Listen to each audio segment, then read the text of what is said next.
Welcome friends, आपका स्वागत है आज के इस नए मज़ेदार वीडियो में।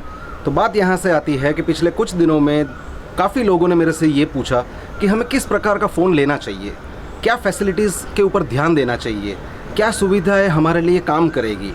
सोचने वाली बात यह है कि एज अ कस्टमर क्या हमें वाकई में एक महंगे फ़ोन की ज़रूरत है या फिर हम सिर्फ कंपनीज़ के मार्केटिंग कैंपेन्स के अंदर बहकावे में आके अपनी जेब ढीली कर देते हैं। सोचने वाली बात है ये।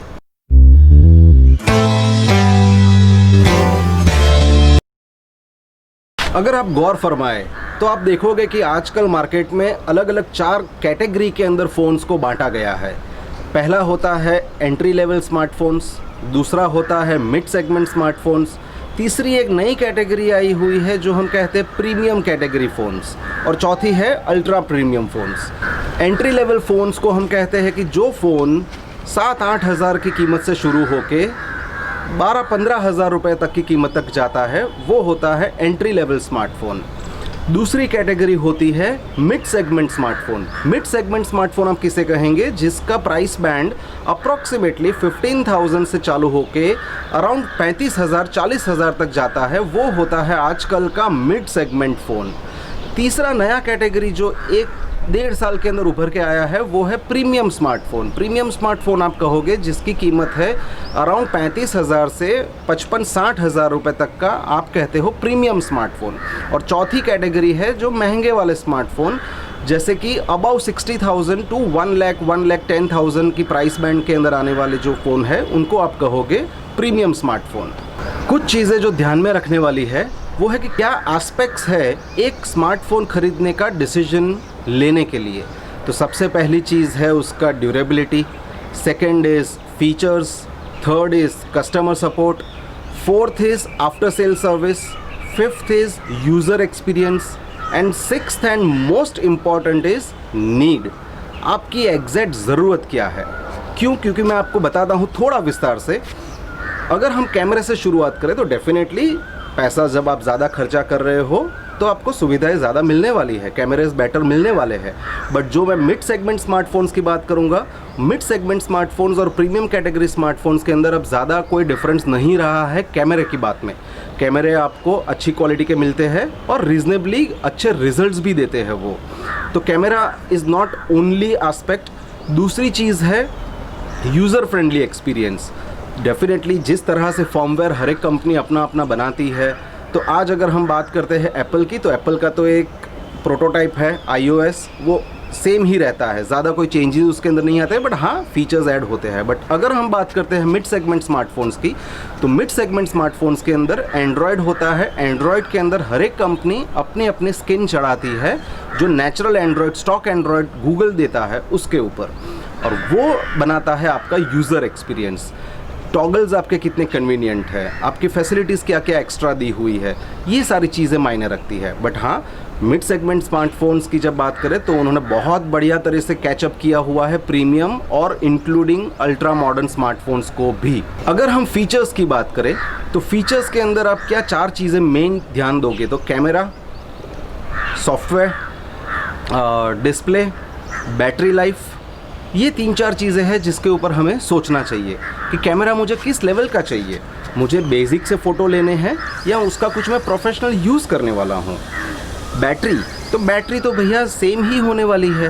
बैटरी आप एक सस्ते स्मार्टफोन को ले लो, मिड सेगमेंट स्मार्टफोन को ले लो या प्रीमियम स्मार्टफोन को ले लो, सबके अंदर आजकल 3,500-4 हज़ार 4,500 mAh की बैटरियाँ आती है। सारी लिथियम आयन बैटरियाँ होती है। ड्रेन ऑफ होने में ज़्यादा कोई फ़र्क नहीं है। हाँ, एज अ एडवांस यूज़र अगर आप अपने तरफ से कुछ चेंजेस करते हो, अगर वो क्या चेंजेस करने से बैटरी लाइफ आपकी बढ़ेगी, अगर वो आपको देखना है तो आप ज़रूर यहाँ पे आई बटन क्लिक कीजिए। मैंने एक ऑलरेडी वीडियो उसके ऊपर बनाई हुई है। तो ये बात हो गई बैटरी की। दूसरी चीज़ आती है आपका फॉर्मवेयर। तो फॉर्मवेयर का भी मैंने जैसे आपको बताया, हर कंपनी का अलग अलग स्किन होता है। आपको कौन सा स्किन बेटर लगता है या आपको कौन सा यूज़र फ्रेंडली ज़्यादा लगता है, वो आपको डिसाइड करना होगा। बट ये मत सोचिए कि मैं जितना महंगा फ़ोन लूँगा उतना उसके अंदर मुझे ज़्यादा फीचर्स मिलेंगे जो मैं रोज़मर्रा की ज़िंदगी में यूज़ करूँगा।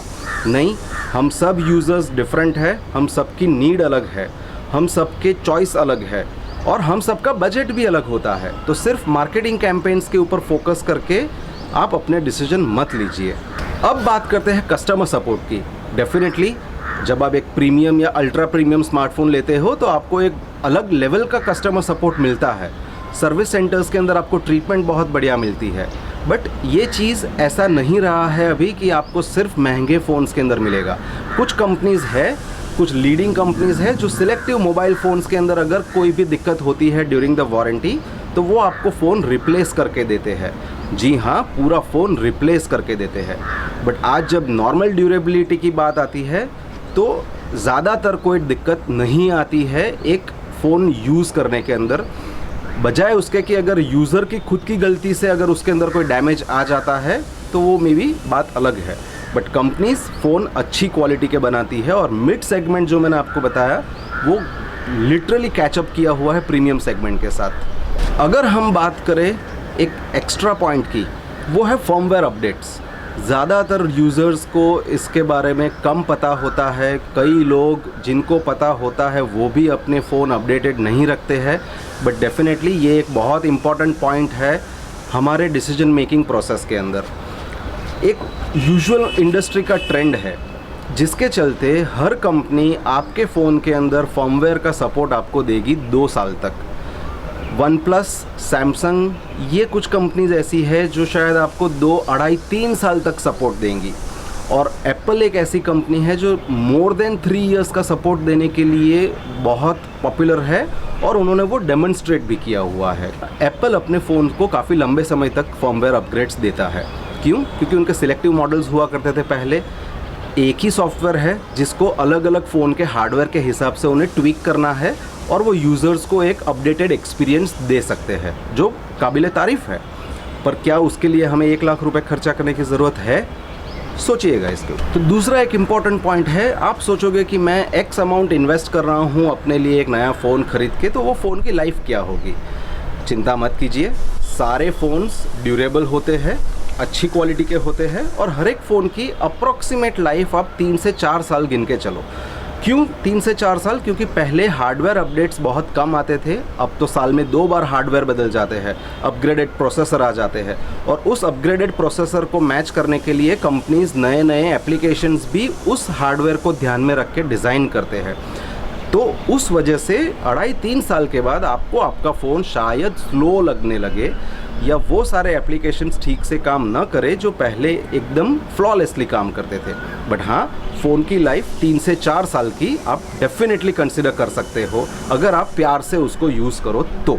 सबसे लास्ट वाला अहम सवाल ये है कि जो आपने पैसा खर्चा किया और जो प्रोडक्ट आपने लिया, क्या वो वैल्यू फॉर मनी है?